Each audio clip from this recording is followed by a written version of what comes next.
Welcome back to the Shooting Channel, and today we're going to do a little chat about old Berettas and old Brownings and how they've moved on in the world of guns. With Browning, they started 30 years ago, 40 years ago. They started with the 325 and went 425, 525 and then obviously 725, which is a new generation.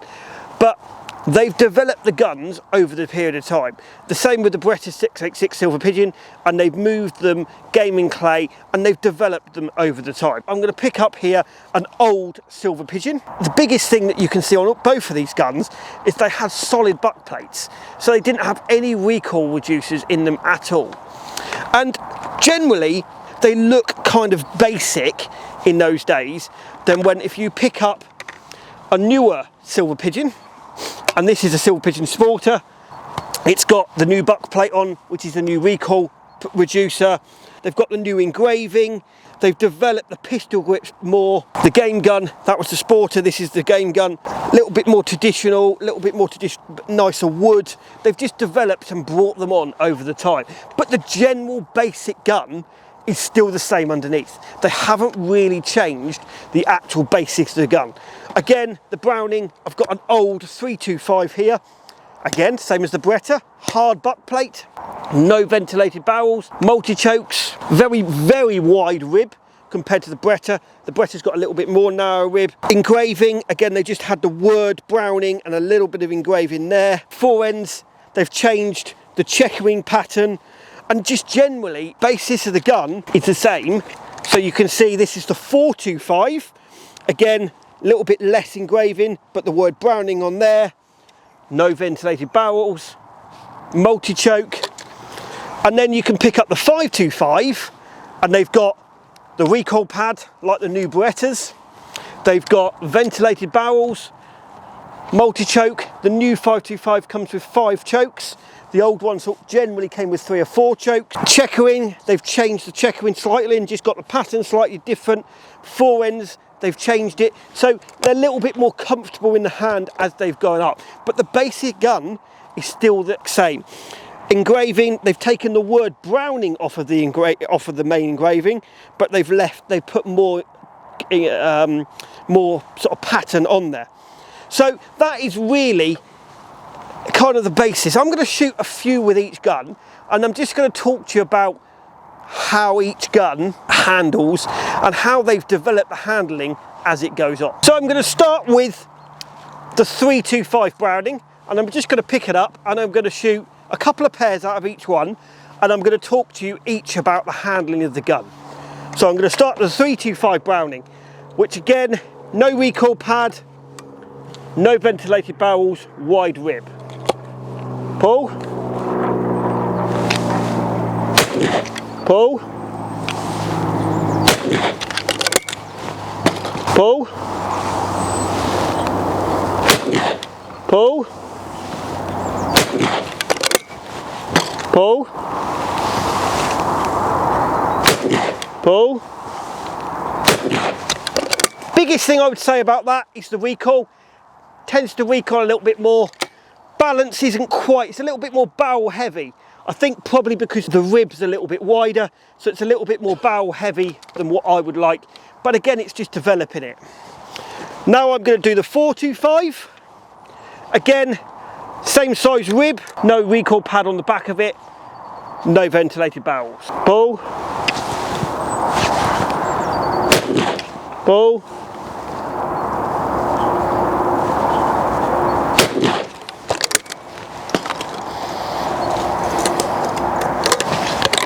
Pull.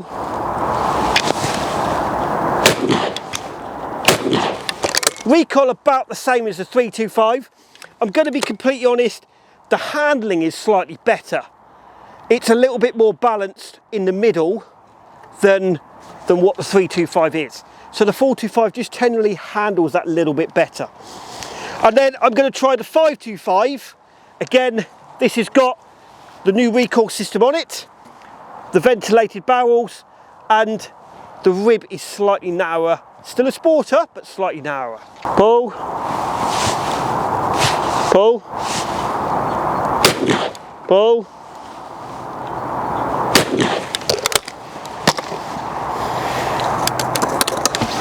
pull, pull. Again, recoil was a hell of a lot. You can tell the recoil much better. There was barely any recoil there.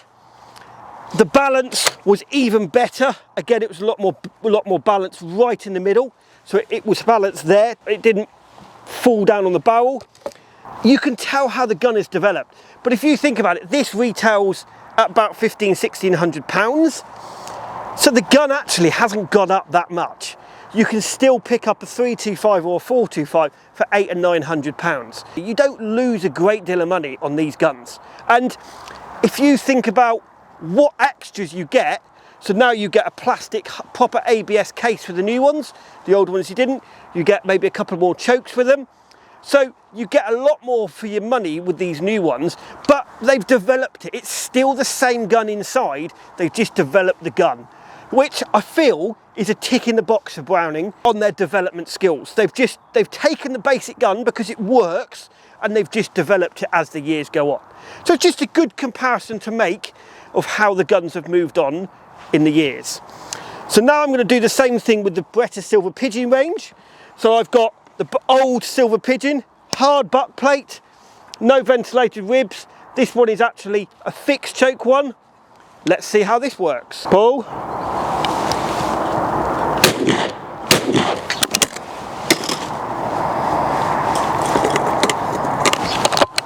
Pull.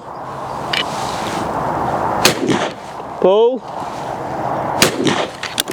Very similar to the Browning, quite hard on the old on the shoulder, a little bit more barrel heavy, but generally still a good starting gun.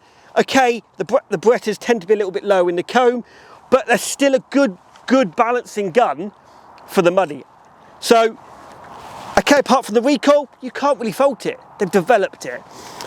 Now I'm going to move on. So now I'm going to take a slightly newer Silver Pigeon, 30-inch barrels. This one has got a recoil pad on it. One of not the brand spanking new ones, but it's got one of the older ones. So Beretta did come on with the recoil pads a little bit quicker. So let's see what this is like. Pull. Pull.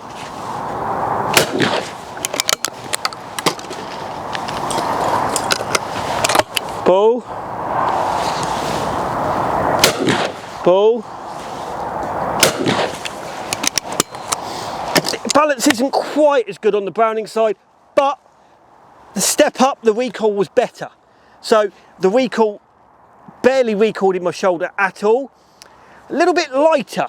So as the guns have moved up in the Beretta, they've kept on being a little bit lighter. The balance kind of balances on the hinge pin quite nicely there. So again, a little bit more moving on. The one difference between the Browning and the Beretta is I think Beretta had the recoil pads on them a little bit quicker, but generally they're still a good gun. Now I've got the newer one. Again, differences: wider rib, multi-choke. This is the new recoil pad. Pull. Pull.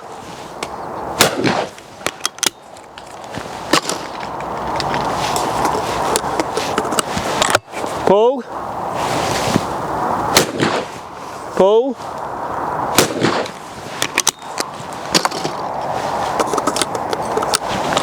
Pull. Pull.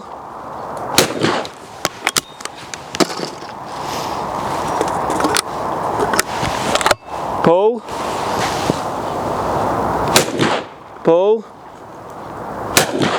The new Beretta, apart from it being a bit low in the comb, really well balanced. So again, the new Brownings and the new Berettas, they've just developed them really good, because they've taken what the customer has got and moved on. So I'm going to be completely honest, the Silver Pigeon and the 525 are two really great balancing guns. I'm going to be honest, the 525 is slightly higher in the comb. So again, don't forget, if you're looking to buy one of these guns, think to yourself, go to your local shooting school, find your local shooting school and go and try them out to see what they like. Set yourself a budget before you get there and buy the gun that's right and you shoot correctly. Now, you can only do that at a shooting school with a professional shooting instructor. So find yourself a shooting school with a gun room on site and task the experts. I've got 6 different guns here.